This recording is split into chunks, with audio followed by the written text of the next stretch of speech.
तो अमेरिका ने जैसे ही ईरान के साथ सीज फायर का ऐलान किया, उसके जो बहुत सारे सहयोगी देश थे और एक देश तो जो युद्ध में उसके साथ शामिल था, सबके लिए अब संकट है। संकट किस बात का है, किस चीज को लेकर संकट है, बात आज इसी पर होगी। बात आज मिडिल ईस्ट की होगी, उसके वर्चस्व की होगी। तो अमेरिका और इजराइल के हमले के बाद युद्ध के तमाम नतीजों में एक नतीजे पर सबसे ज्यादा इस वक्त चर्चा हो रही है, और वो ये है कि या तो ईरान का वजूद खत्म हो जाएगा या वो खाड़ी देशों का वर्षों पुराना एकाधिकार खत्म कर देगा। ये चर्चा बहुत दिन से चल रही थी। जब ट्रंप ने यानी कि अमेरिका और इजराइल ने हमला किया, तब से लेकर अब तक यानी सीज फायर तक यही चर्चा हो रही है।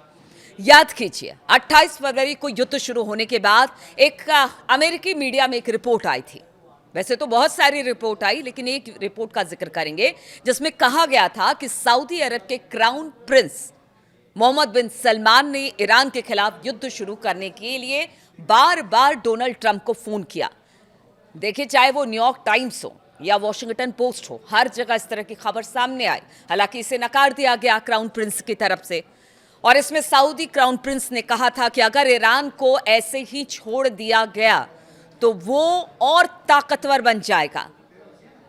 आज वो सच साबित हो रहा है, क्योंकि डोनाल्ड ट्रंप ने जो सीज फायर किया है वो ईरान के 10 शर्तों को मानते हुए किया है। उस पर बात करने की बात उन्होंने कही है। इसलिए कहा जा रहा है कि अब मिडिल ईस्ट का किंग कौन, यानी ईरान है।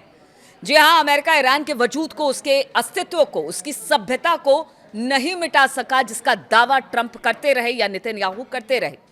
आने वाले वक्त में क्या होगा किससे खबर, लेकिन आज की तारीख में अमेरिका के राष्ट्रपति डोनाल्ड ट्रंप ईरान के सामने घुटने पर बैठे जरूर नजर आए। हालांकि देखिए, ट्रंप पर विश्वास ईरान अब भी नहीं कर रहा है। ईरान अब भी सजग है और ईरान अपनी शर्तों के साथ ट्रंप को झुका रहा है, और उसका कहना है 2 हफ्ते का सीज फायर, क्या पता इस सीज फायर से पहले ही डोनाल्ड ट्रंप फिर कोई बड़ा हमला कर दे। इसलिए ईरान तो अलर्ट है, लेकिन यही कहा जा रहा है कि जो स्थिति इस वक्त है उससे तो बैकफुट पर अमेरिका दिखाई दे रहा है, और इजराइल तो कहीं दिखाई ही नहीं दे रहा है। ईरान की शर्तों पर समझौता किया है डोनाल्ड ट्रंप ने।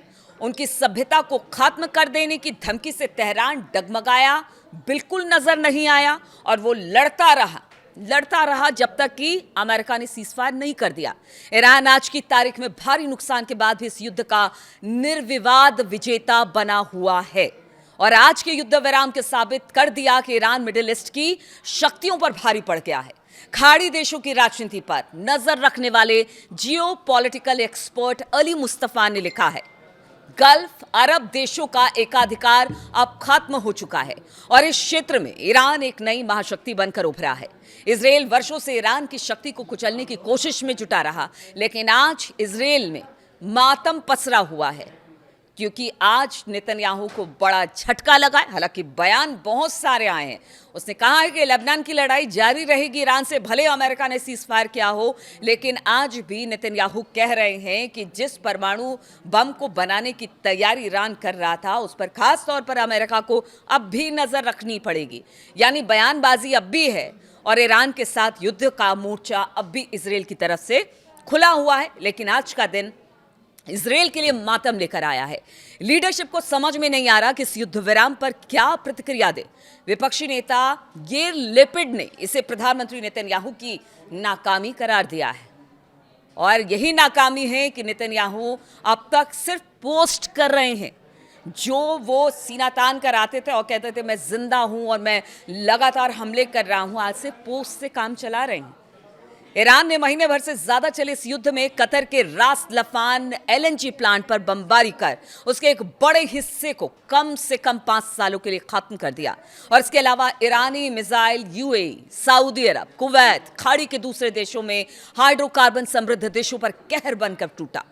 सऊदी की तेल कंपनी अरामको पर हमला हुआ, और संयुक्त अरब अमीरात पर तो खैर ईरान ने सबसे ज्यादा यानी कि 500 से भी ज्यादा बैलिस्टिक मिसाइलें दागकर अपने मुख्य दुश्मन इजराइल को भी पीछे छोड़ दिया।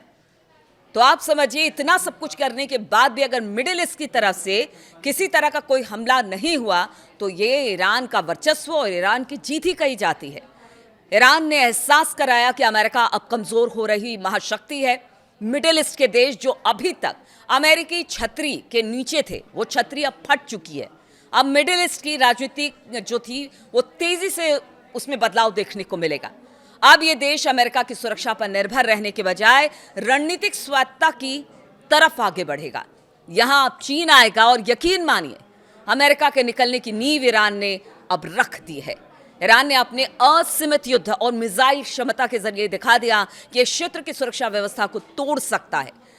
स्ट्रेट ऑफ हॉर्मूज को ब्लॉक कर उसने खाड़ी देशों के तेल का कारोबार बंद कर दिया, ताला लगा दिया। खाड़ी देश अपनी अर्थव्यवस्था पर आघात झेलकर भी कुछ नहीं कर पाए और इस युद्ध से तय हो गया कि आने वाले वक्त में इस क्षेत्र में ईरान ही अगली शक्ति साबित होगा।